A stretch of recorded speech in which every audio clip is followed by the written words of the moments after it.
बिस्मिल्लाहिर्रहमानिर्रहीम।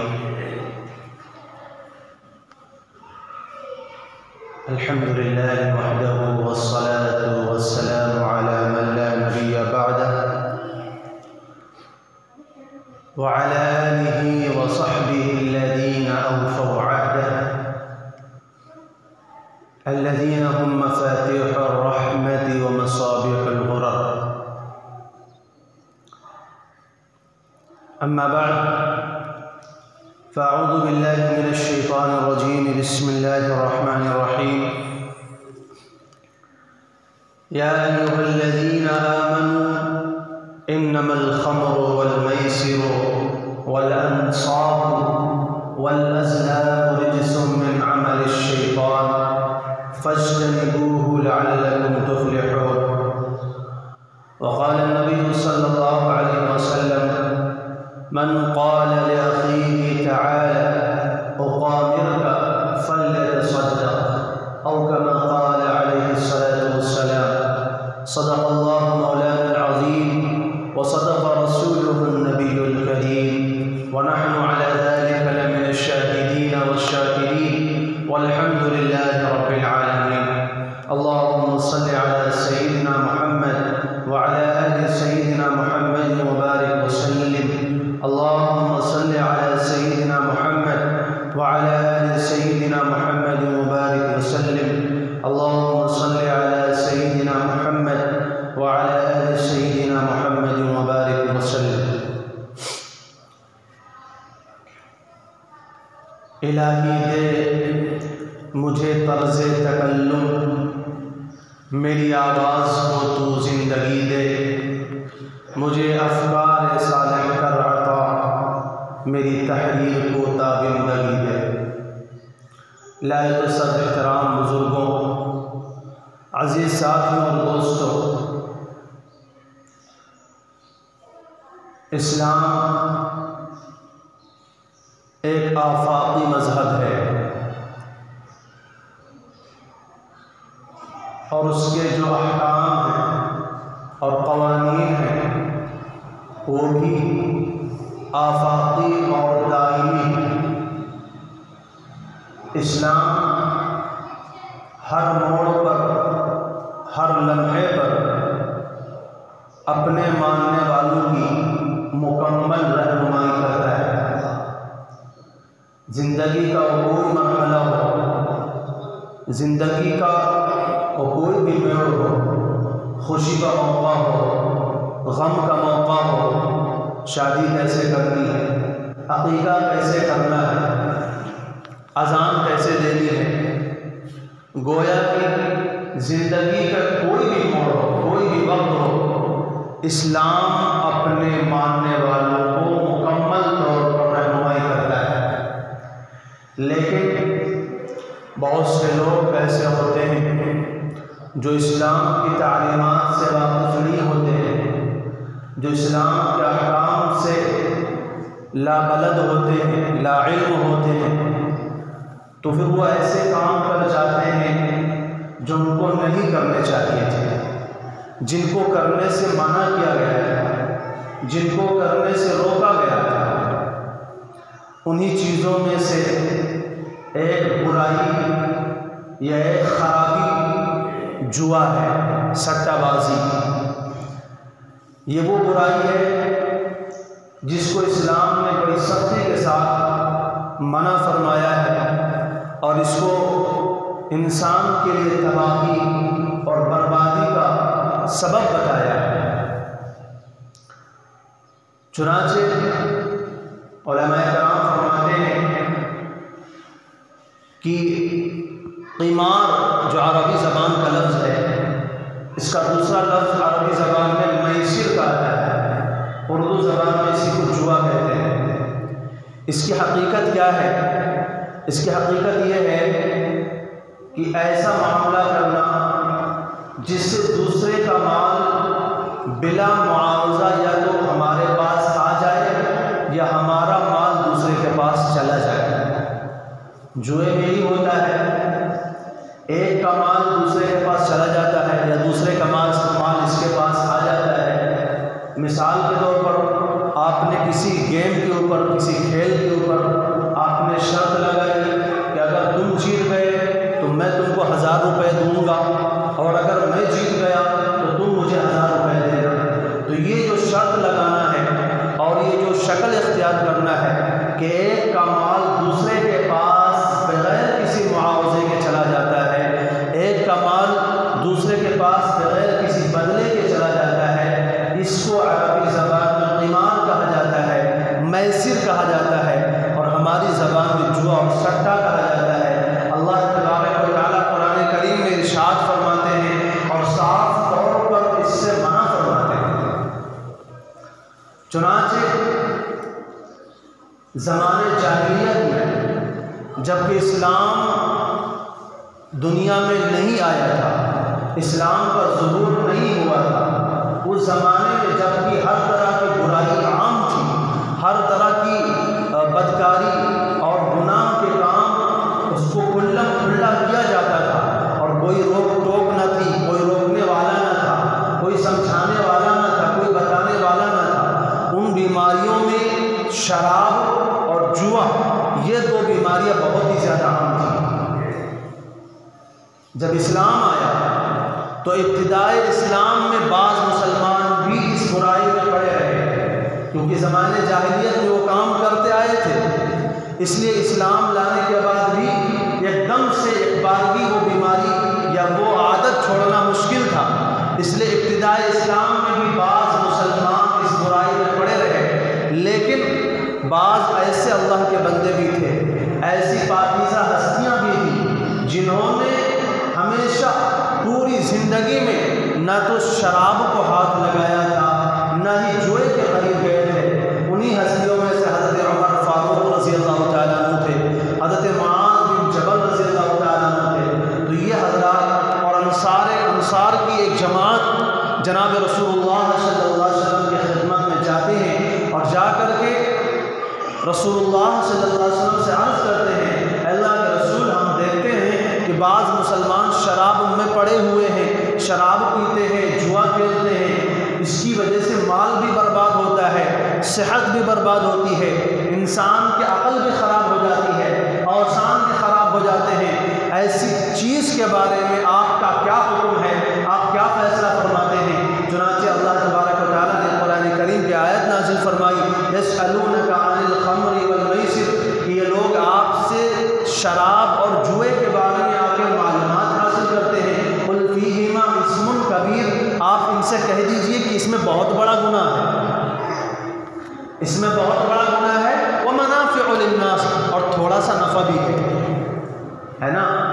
जब आदमी जुआ खेलता है तो शरई तौर पर तो नाजायज़ है, लेकिन कभी कभार इंसान उसमें जीत भी जाता है, थोड़ा बहुत नफ़ा भी मिल जाता है, लेकिन आगे साफ तौर पर फरमा दिया, व इस्मुहुमा अकबर मिन नफ़इहिमा, इनका जो गुनाह है इसके नफ़ा से बहुत ज़्यादा बड़ा है, यानी नुकसान ही ज़्यादा है, नफ़ा उसमें कम है।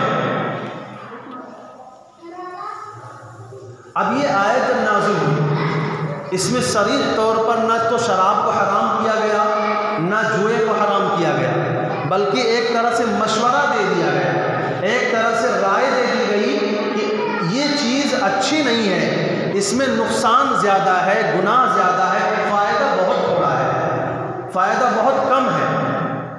जब ये आयत नाज़िल हुई तो बहुत सारे सहाबा किराम ने इस आदत को छोड़ दिया, इस बुराई से अपने आप को निकाल लिया, बच गए, लेकिन फिर भी कुछ मुसलमान बाकी रह गए जो फिर भी इन बुराइयों में पड़े रहे, क्योंकि अल्लाह ताला ने साफ़ तौर पर मना नहीं फरमाया था, अल्लाह ताला ने साफ़ तौर पर हुक्म नहीं दिया था कि इसके करीब नहीं जाना है। इसलिए बाज़ मुसलमान अब भी इस काम में लगे रहे। तो उमर रज़ी अल्लाह ताला अन्हु ने अल्लाह ताला से दुआ फरमाई, अल्लाहुम्मा बय्यिन लना फ़िल ख़म्रि बयानन शाफ़िया, ऐ अल्लाह शराब के मामले में कोई वाज़ेह हुक्म नाज़िल फरमाइए, साफ़ हुक्म नाज़िल फरमाइए। चुनांचे अल्लाह तबारक व तआला ने कुरान करीम की आयत करीमा नाज़िल फरमाई। क्यों शो कर रहे हो, बैठो।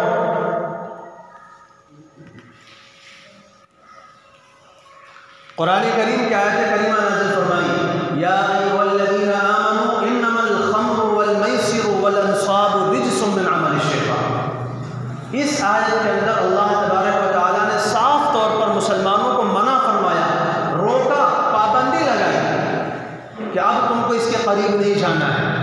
ये वो बुराई है, ये वो बदकारी है, ये वो गंदा काम है जो शैतानी काम है, इब्लीसी काम है, ये किसी मुसलमान का काम नहीं है।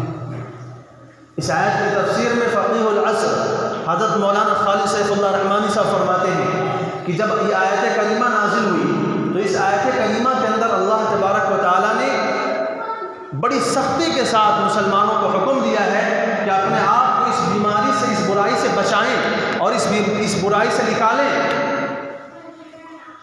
चुनांचे अल्लाह तबारक व तआला ने फरमाया, या अय्युहल्लज़ीना आमनू, ऐ ईमान वालो, इन्नमल खम्रु, इसमें जो पहली बात फरमाई वो इन्नमा के ज़रिए फरमाई। इन्नमा अरबी ज़बान में ताकीद के लिए आता है, किसी बात को मजबूती के साथ बयान करने के लिए आता है।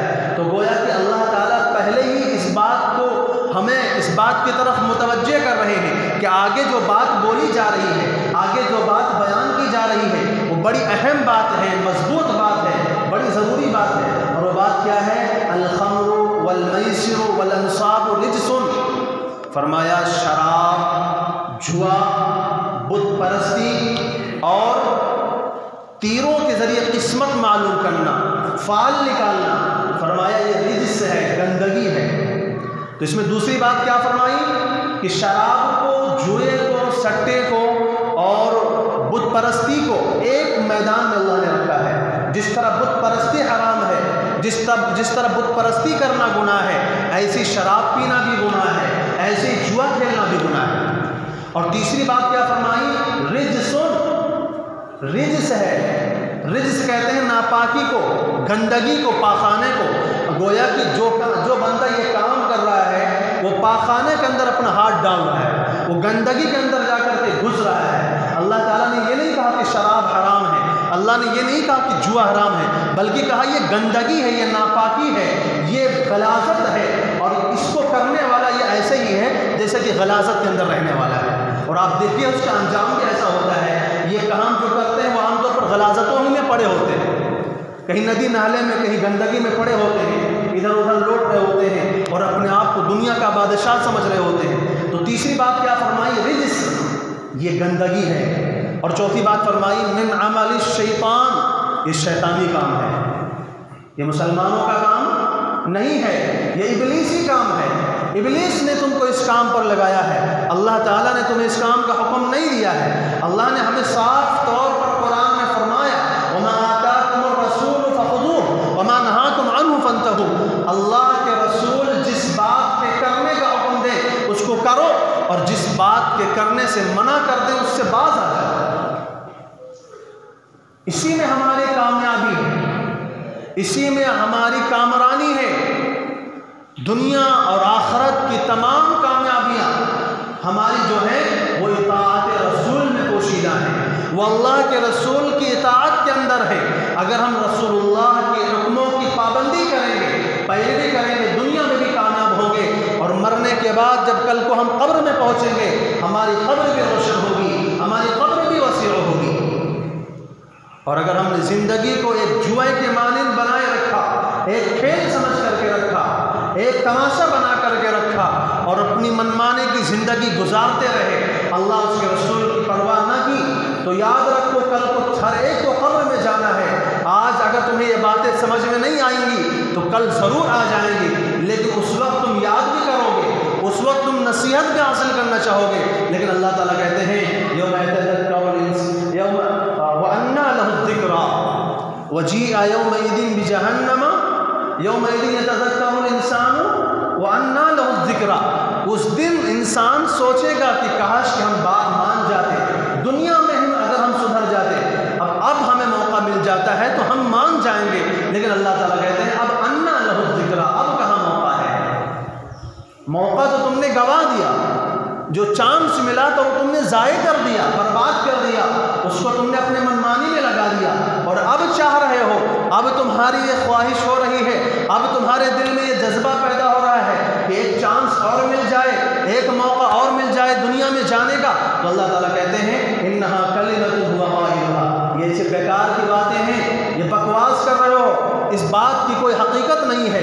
क्योंकि अल्लाह का ज़ाब्ता है, अल्लाह का वादा है, और अल्लाह का ज़ाब्ता कभी बदला नहीं करता। और अल्लाह का ज़ाब्ता क्या है?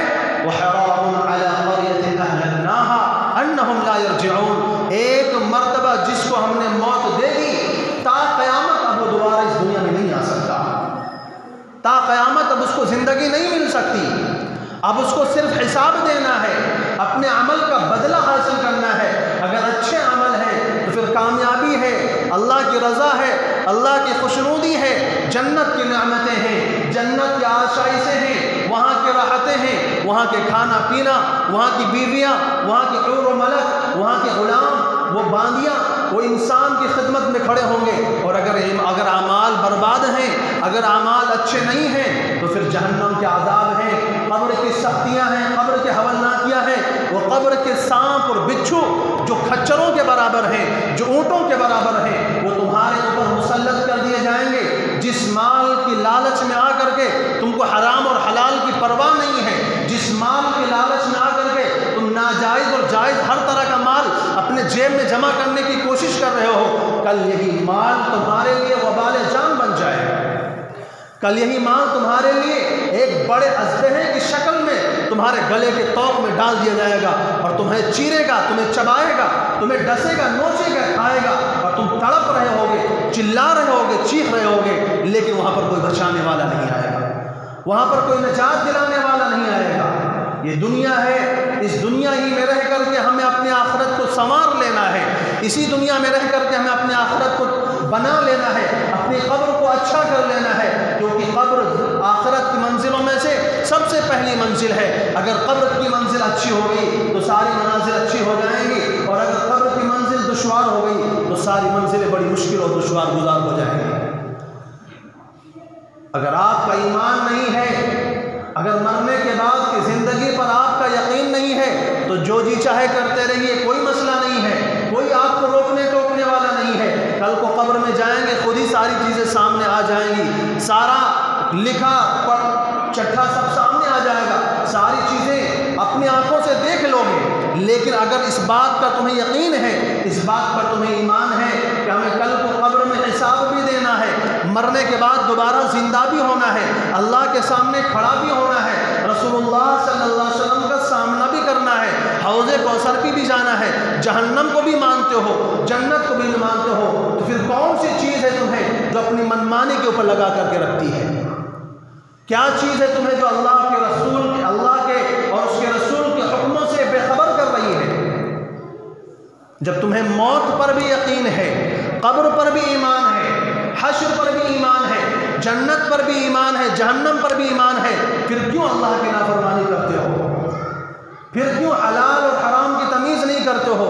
कुरान करीम में फ़िरऔन के मोमिन का वाक़या आया है। अल्लाह ताला ने उसके वाक़े को बयान करने के बाद वो फ़िरऔन के कौम का मोमिन बंदा जो मूसा अलैहिस्सलाम की तरफदारी में था, जो मूसा अलैहिस्सलाम पर ईमान ला चुका था, वो फ़िरऔनियों को समझाता था, फ़िरऔनियों को दावत देता था, या कौम इन्नमा हादिल हयातुद दुनिया मता व इन्नल आखिरत हिय दारुल करार। वो लोगों को समझाता था, बताता था, ऐ लोगों, ये दुनिया की ज़िंदगी ये चंद दिनों का सामान है, ये चंद दिनों का धोखे का सामान है।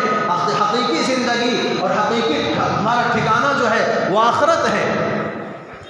लेकिन लोग उसकी बातों को धुतकारते थे, उसकी बातों को रद्द करते थे, उसकी बातों को अहमियत नहीं देते थे। और फ़िरऔन कहा करता था, ये तुम्हें गुमराह कर रहा है, मैं तुम्हें सीधा रास्ता दिखाता हूँ। वक़ाल फ़िरऔन माली मा अराकुम इल्ला मा अरा। फ़िरऔन ने कहा, मैं सीधा रास्ता तुम्हें दिखा रहा हूँ, और वो सीधा रास्ता क्या है कि तुम मेरी बंदगी करो, मूसा के रब की बंदगी ना करो। तो फ़िरऔन के कौम के मोमिन ने क्या कहा था? वया कौम माली अदऊकुम इलन नजाती व तदऊननी इलन नार। ऐ मेरी कौम, तुम्हें क्या हो गया? मैं तुम्हें कामयाबी की तरफ बुलाता हूँ, मैं तुम्हें नजात की तरफ बुलाता हूँ, और तुम मुझे जहन्नम की दावत देते हो, मुझे जहन्नम की तरफ बुला रहे हो। उसके कौम को उसकी आखिरी बात जो फरमाया फसतज़कुरूना मा अक़ूलु लकुम, फसतज़कुरूना मा अक़ूलु लकुम व उफ़व्विज़ु अम्री इलल्लाह। अगर आज तुम्हें हमारी बातें समझ नहीं आ रही हैं, तो कल मेरी बात को ज़रूर याद करोगे जब कब्र में लिटाए जाओगे। अगर आज समझ में नहीं आ रही कल जब कब्र में लिटाए जाओगे, कब्र का वो गढ़ा, तारीख गढ़ा, जिसमें हवा के आने का कोई सुराग नहीं होता, जिसमें रोशनी का कोई इंतज़ाम नहीं होता, जिसमें कोई दिल बहलाने वाला भी नहीं होता। अपना बेटा भी, सगा बेटा भी कब्र में नहीं जाता, अपनी बीवी भी कब्र में नहीं जाती, अपना बाप भी कब्र में उतर कर नहीं जाता, अपनी माँ भी कब्र में उतर कर नहीं जाती। उस कब्र की तारीकी में जब अकेलेपन में चिल्लाओगे, उस वक्त ये बातें याद आएंगी, उस वक्त ये बातें पता चलेंगी। फसतज़कुरूना मा अक़ूलु लकुम वअफ़व्विज़ु अम्री इलल्लाह, मेरी ये बातें उस वक्त याद आएंगी, लेकिन उस वक्त याद करने का कोई फ़ायदा नहीं होगा।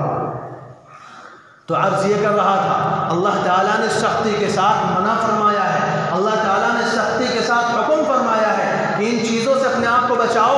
और उसकी वजह क्या बताई? फरमाया रिज्सुम मिन अमलिश शैतान, ये सारे काम एक तो गंदगी है, गलाज़त है।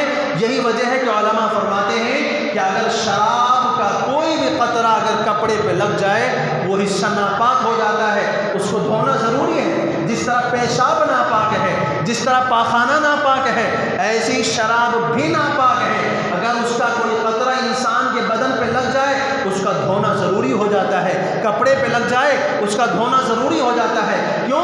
क्योंकि अल्लाह ताला ने इसको गंदगी कहा है, नापाकी कहा है। और आगे क्या फरमाया? मिन अमलिश शैतान, ये शैतानी काम है।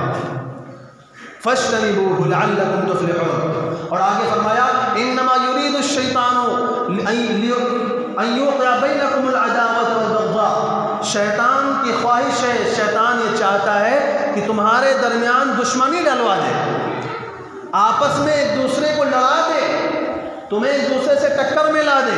आप देखिए ज़रा, जो शराब जो लोग पीते हैं उनका क्या हाल, उनकी क्या हालत होती है। यही वजह है रसूलुल्लाह सल्लल्लाहु अलैहि वसल्लम ने फरमाया अश्शराब उम्मुल खबाइस, अल खम्रु उम्मुल खबाइस। शराब जो है ये बीमारियों की, बुराइयों की जड़ है। सारी बुराइयाँ यहीं से पैदा होती हैं, क्योंकि इसके पीने के बाद अकल काम नहीं करती। अब सामने माँ है कि बीवी है कि बहन है कि बेटी है, इंसान को उसकी तमीज़ नहीं होती है, रिश्तों की पहचान नहीं होती है। सामने कौन आ रहा है, इज्जत वाला है, मामूली इंसान है, उसकी कोई पहचान नहीं होती है। फिर इंसान वो कुछ कर गुजरता है जो इंसान को नहीं करना चाहिए। फिर इंसान की तबाही का वक्त शुरू होता है, बर्बादी का वक्त शुरू होता है। और शैतान तो यही चाहता ही है कि हमें बर्बाद करे। शैतान तो यही चाहता है कि हमें आपस में लड़वाए, हमारे मामलात ख़राब करवाए।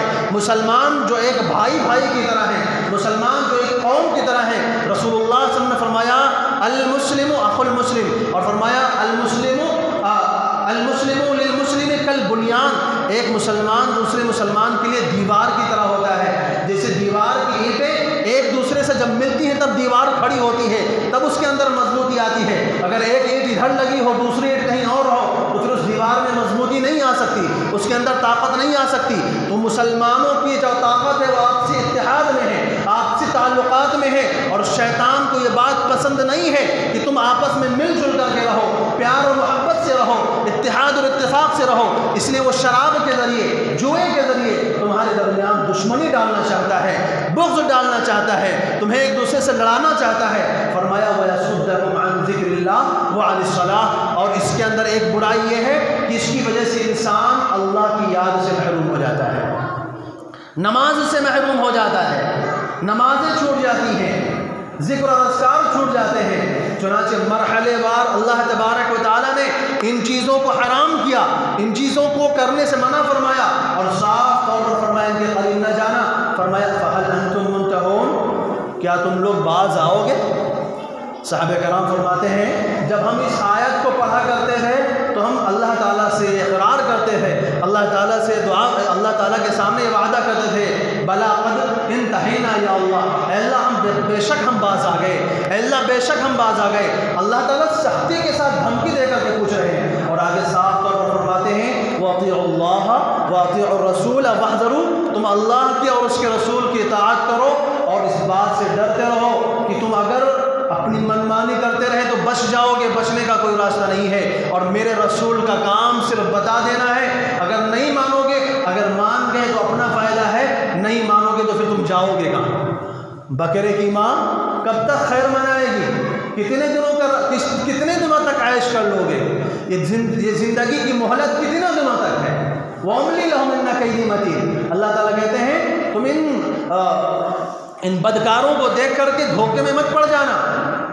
इन गुनाहों की ज़िंदगी बसर करने वालों की ये आशाइशों को देख करके, इनकी राहतों को देख करके, इनकी गाड़ियों को, इनकी बिल्डिंगों को, इनके बैंक और बैलेंस को, इनके माल और दौलत को देख करके कहीं धोखे में ना आ जाना कि यार ये तो सारे गुनाह भी करता है, फिर भी इसके पास दौलत के तो अंबार लगे हुए हैं, इसके घर देखो, इसकी गाड़ी देखो, इसकी बिल्डिंग देखो, इसके लिबास देखो, इसके ऊपर तो और भी ज़्यादा नवाजिश हो रही है। अल्लाह ताला कह रहे हैं इस चीज़ से धोखे में मत पड़ जाना, क्योंकि रसूलुल्लाह से फरमाते हैं जब तुम किसी बंदे को देखो कि गुनाह के बावजूद उसको नवाजा जा रहा है, जब गुनाह के बावजूद अगर किसी इंसान को अल्लाह ताला देते जा रहे हो, फरमाया फहुवा इस्तिदराज, ये इस्तिदराज है जिसका जिक्र कुरान करीम में है, सनस्तदरिजुहुम मिन हैसु ला यअलमून, हम इनको ऐसी जगह से पकड़ेंगे, ऐसी जगह से मारेंगे, ऐसी जगह से ठोकर लगाएंगे कि इनको पता भी नहीं चलेगा कि ये मार आई किधर से है, ये ठोकर लगे किधर से है। व उमली लहुम इन्न कैदी मतीन,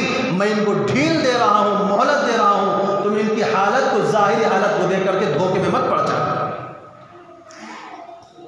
तो इस आयत के अंदर अल्लाह तबारक व तआला ने सख्ती से मना फरमाया व इन तवल्लैतुम फ़अलमू अन्नमा अला रसूलिनल बलागुल मुबीन, अगर फिर भी इसके बावजूद तुम नहीं मानते हो तो सुन लो, हमारे रसूल का काम सिर्फ बता देना है, वाज़ेह तौर पर तुम्हारे तक अल्लाह का पैगाम पहुँचा देना है, उसके बाद नहीं मानोगे तो फरमाया जैसी करनी वैसी भरनी, ना माने तो करके दे, जन्नत भी है दोज़ख भी है, ना माने तो मर के दे। मरने के बाद सारी चीज़ें 14 की 14 तबक रोशन हो जाएंगे, सातों नस्लें सात खुश याद आ जाएगी, उस वक्त पता चलेगा कि अल्लाह के हुक्म की कीमत क्या होती है, रसूलुल्लाह के हुक्म की कीमत क्या होती है, अल्लाह की नाफरमानी कितनी भयानक चीज़ है और कितनी ख़तरनाक चीज़ है कि इंसान को कहाँ ले जा करके छोड़ती है। लेकिन मैंने अर्ज़ किया कि अगर किसी का ईमान ही ना हो आखिरत पर, किसी का ईमान ही ना हो कि कब्र पर भी कुछ, कब्र में भी कुछ होता है, तो कोई बात नहीं, जो होगा देखा जाएगा, सब देख लेंगे जा करके। लेकिन अगर कब्र पर ईमान रखते हैं तो इस दुनिया की ज़िंदगी को संभालिए और अपना जो तर्ज अमल है इसको बदलिए, नाफरमानियों की ज़िंदगी से बाहर आइए। अल्लाह ताला ने इस आयत के अंदर 4 चीज़ों को हराम कहा है, उसी आयत की अभी उसी तफसीर चल रही है। दूसरी चीज़ अभी, एक तो शराब, और दूसरी चीज़ जुआ, और तीसरी चीज़ अंसाब बुत परस्ती, और चौथी चीज़ अज़लाम। अज़लाम क्या है? तीरों के ज़रिए नसीब निकालना, हिस्सा निकालना। ज़माने जाहिलियत में एक खेल ये भी चला करता था, चंद लोग मिल करके बराबर पैसे लगाते थे, एक ऊँट खरीदते थे, उसको फिर ज़बा करते थे। अब जब ज़बा करने के बाद जब गोश्त तकसीम करना होता था तो बराबर नहीं करते थे, अब उसमें क़ुरान डालते थे, एक को आधा मिलता था, एक को चौथाई मिलता था, एक को तिहाई मिलता था, और किसी को कुछ भी नहीं मिलता था। आज भी आपके ज़माने में बहुत सी ऐसी शक्लें राइज हैं, बहुत सी ऐसी लॉटरी की शक्लें होती हैं, पैसे आपस में एक दूसरे के पास जमा करते हैं, सूद की शक्लें होती हैं, और ये आपके यहाँ एक और चीज़ चलती है, उसका नाम मेरे ज़बान पे नहीं आ रहा है, संगा। ये वो चीज़ें हैं जो सब सूद की शक्ल है, और सूद वो चीज़ है कि जिसके बारे में रसूलुल्लाह सल्लल्लाहु अलैहि वसल्लम ने फरमाया 1 रुपया खाना ऐसा है, 1 रुपया, हज़ारों नहीं, लाखों नहीं, करोड़ों नहीं। अल्लाह ताला कहते हैं ना, जो लोगों के मालों को जमा करके रखते हैं और एक दूसरे के अपने पैसे को बढ़ा रहे हैं, अपने बैलेंस को जमा कर रहे हैं, उनको यह पैगाम पहुंचा दो कि तुम अल्लाह से, उसके रसूल से दुश्मनी मोल ले रहे हो, तुम अल्लाह उसके रसूल से जंग मोल ले रहे हो। अगर तुम इस बात से बाज नहीं आते हो तो अल्लाह उसके रसूल से जंग करने के लिए तैयार हो जाओ, आ जाओ मैदान में, देखते हैं किसके अंदर कितनी ताकत है, किसके अंदर हिम्मत है अल्लाह से और उसके रसूल से जंग करने की। तो उसके बारे में रसूलुल्लाह सल्लल्लाहु अलैहि वसल्लम क्या फरमाते हैं?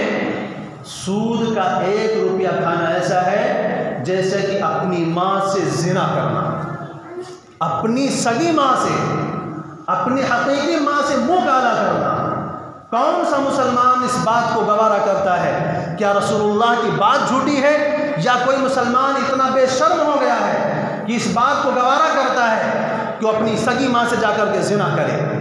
अब 2 में से एक बात होगी, या तो ये कहिए कि रसूलुल्लाह सल्लल्लाहु अलैहि वसल्लम झूठ बोल रहे हैं, या तो ये कहिए कि मैं अपनी माँ से जिना करने के लिए तैयार हूँ, वरना फिर सूद को लेने देने की कोई और शक्ल मुमकिन नहीं है।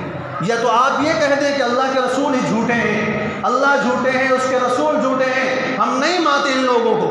या ये कहिए अगर आप अल्लाह के रसूल को सच्चा मानते हैं तो फिर दूसरी बात आ जाती है कि जो रसूलुल्लाह सल्लल्लाहु अलैहि वसल्लम ने फरमाया अपनी सगी माँ से जाके ज़िना करने के बराबर है, तो गोया कि आप अपने अमल से यह साबित कर रहे हैं कि हाँ मैं अपनी माँ से ज़िना करने के लिए तैयार हूँ।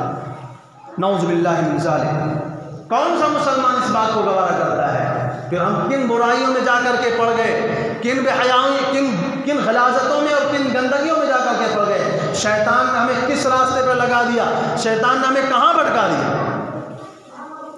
तो ये वो सूद, ये वो जुआ या सट्टा, ये वो बीमारियां हैं जिनको सख्ती के साथ मना फरमाया गया है। रसूलुल्लाह सल्लल्लाहु अलैहि वसल्लम फरमाते हैं मन क़ाल लिअख़ीहि तआल उक़ामिर का, जो अपने भाई से सिर्फ इतनी बात कहता है, अपने भाई से सिर्फ इतनी बात कहता है चल जुआ खेलते हैं, खेला भी नहीं, अभी अमल के मैदान में उतरा भी नहीं, सिर्फ इतनी बात कही है कि चल जुआ खेलते हैं।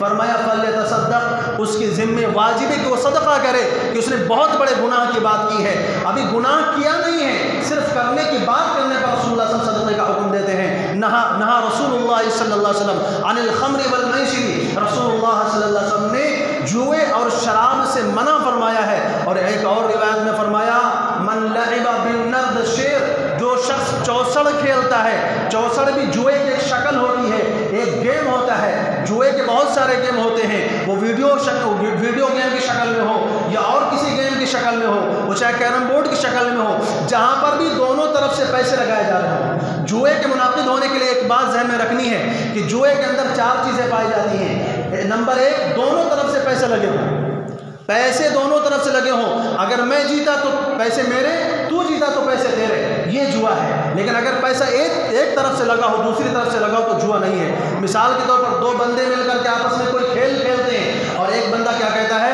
अगर तू जीत गया मैं तुझे 1000 रुपया दूंगा, लेकिन अगर मैं जीत गया तो मैं कुछ नहीं लूँगा।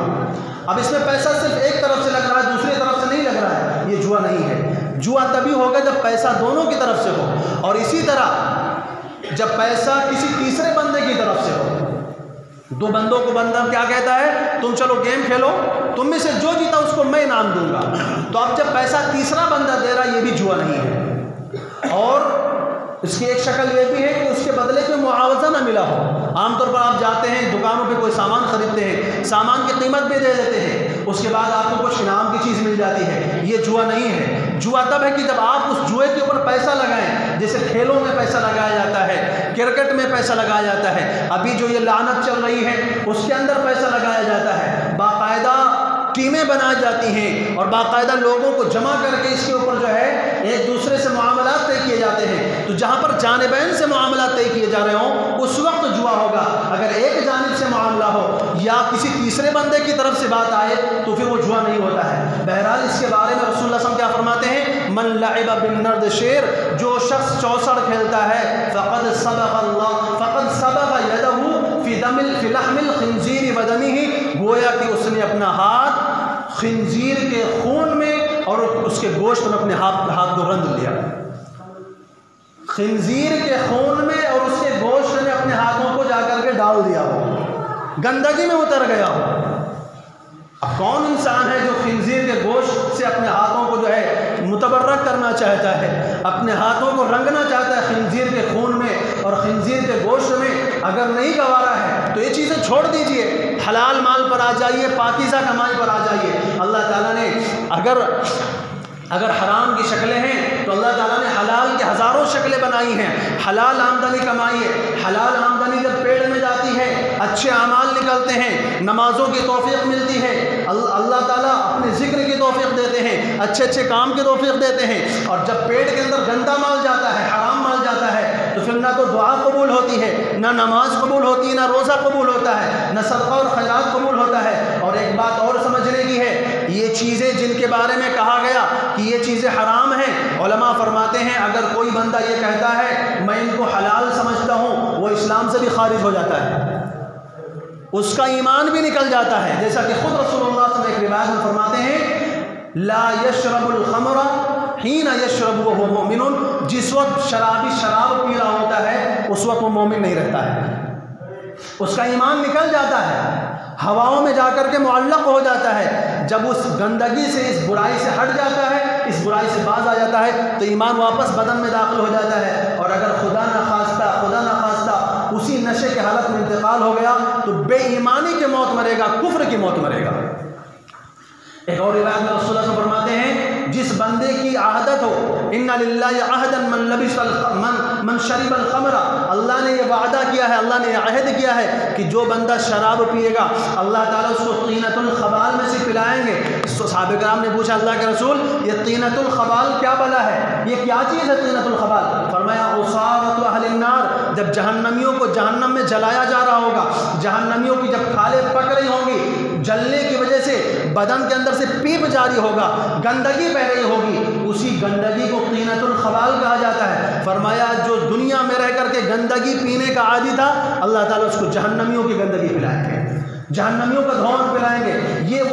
ये वो अजाब हैं, ये वो वईदें हैं, धमकियां हैं जो रसूलुल्लाह सल्लल्लाहु अलैहि वसल्लम ने बयान फरमाई दी हैं। और एक और रिवायत में फरमाया कि एक वक्त ऐसा आएगा मुसलमानों के ऊपर कि मुसलमानों के पास फरमाया ला यबका मिनल इस्लामी इल्ला इस्मुहु, कि इस्लाम का सिर्फ नाम बाकी रह जाएगा, वला यबका मिनल कुरानी इल्ला रस्मुहु, और कुरान के सिर्फ अल्फाज बाकी रह जाएंगे।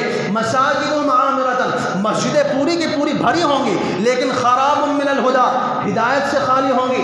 एक भी बंदे के दिल में अल्लाह का खौफ नहीं होगा, तकवा नहीं होगा, नमाजों में खुशू नहीं होगा, हलाल और हराम की तमीज़ नहीं होगी, अच्छे और बुरे की परवाह नहीं होगी, सही और गलत की पहचान नहीं होगी। फरमाया हम मोहम्मद दुनिया, उनका मकसद दुनिया कमाना होगा।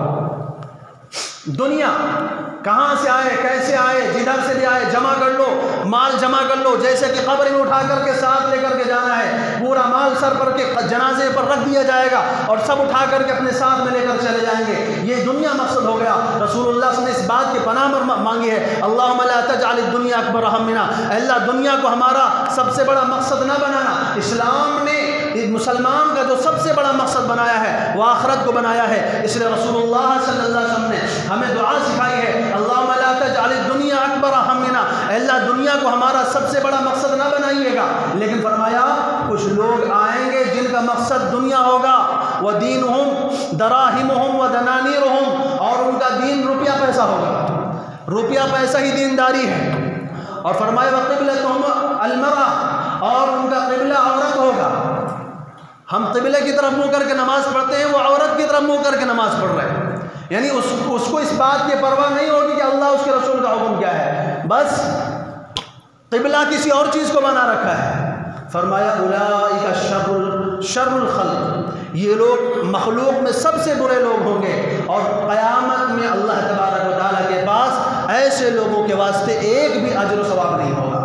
अल्लाह ताला के यहाँ कुछ भी इनको हिस्सा नहीं मिलने वाला होगा। तो ये वो सख्तियाँ हैं जिनको रसूलुल्लाह सल्लल्लाहु अलैहि वसल्लम ने बयान फरमाया है। चूँकि वक्त ख़त्म हो चुका है इसलिए बात को मुख्तसर किया जाता है। ये वो बुराइयाँ हैं जिनसे हमें अपने आप को बचाने की ज़रूरत है, चाहे वो शराब हो, चाहे वो जुआ सट्टा हो, चाहे वो रिश्वत हो, चाहे वो सूद हो। ये वो बीमारियाँ हैं जो हमें बर्बाद करने वाली हैं। अगर बज़ाहिर हमें नज़र आ रहा है कि हम तो ऊपर जा रहे हैं, हम तो तरक्की कर रहे हैं, हमारा माल बढ़ रहा है, हमें जो है हमारे ओहदे में इजाफा हो रहा है, हमारी हैसियत बढ़ रही है, तो ये दुनिया का धोखा है, ये सिर्फ नज़रों का धोखा है। अल्लाह ताला फरमा रहे हैं तुम बढ़ नहीं रहे हो, नीचे जा रहे हो। यमहकुल्लाहु रिबा व युर्बि सदक़ात, अल्लाह ताला ऐसे लोगों को तबाह बर्बाद करता है, अल्लाह ताला ऐसे लोगों को उजाड़ देता है, इनकी दुनिया भी बर्बाद होती है, आखिरत भी बर्बाद होती है। इसलिए तमाम मुसलमानों से गुजारिश है कि अपने आप को इन गलाज़तों से निकालिए, इन गंदगियों से अपने आप को पाक साफ कीजिए। अल्लाह ताला ने हलाल रास्ते बनाए हैं, हलाल तरीक़े अपना दिए हैं, उन चीज़ों को अपनाइए। इसकी वजह से आपकी नस्लों के अंदर भी दीनदारी आएगी, तकवा पैदा होगा, खुद आपको अच्छे अमल की तौफीक मिलेगी।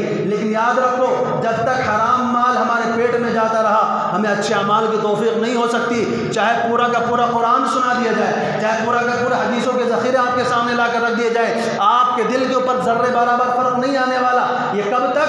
जब तक पेट के अंदर हराम माल मौजूद है। हज्जाज बिन यूसुफ का वाक़या मशहूर है कि कूफे के अंदर एक मुस्तजाबुद दावत बुजुर्गों की एक जमात रहती थी। जब कोई बादशाह आता था और लोगों पर जुल्म करता था, वो बद्दुआ कर देते थे, फ़ौरन हलाक हो जाता था। जब हज्जाज वहाँ का बादशाह बना, उसने उन बुजुर्गों की जमात को बुला करके अपने यहाँ दावत खिलाई। सारी लोगों ने आकर के दावत खाई। दावत खाने के के बाद कहता जाओ अब तुम कितनी भी दुआ करते रहो हमारा कुछ नुकसान होने वाला नहीं है। लोगों ने पूछा क्या बात है? कहा हमने हराम माल इनके पेट में पहुंचा दिया है। ये जब तक हलाल माल खाया करते थे अल्लाह इनकी दुआ कबूल किया करता था, अब हराम माल जब तक इनके पेट में मौजूद रहेगा अल्लाह ताला इनकी दुआओं को कबूल नहीं फरमाएगा। इसलिए मुसलमानों हलाल रास्ते पर आइए, हलाल तरीक़े अपनाइए, और जो शॉर्टकट मालदार बनने के जो तरीक़े हैं इन चीज़ों को छोड़िए। अल्लाह ताला ने इसको गंदगी और गलाज़त कहा है। अल्लाह तबारक व तआला से दुआ है कि अल्लाह ताला हम सबको कहने सुनने से ज़्यादा अमल की तौफ़ीक़ नसीब फरमाए। व आखिर दावाना अल्हम्दुलिल्लाहि रब्बिल आलमीन। सुना पड़ा।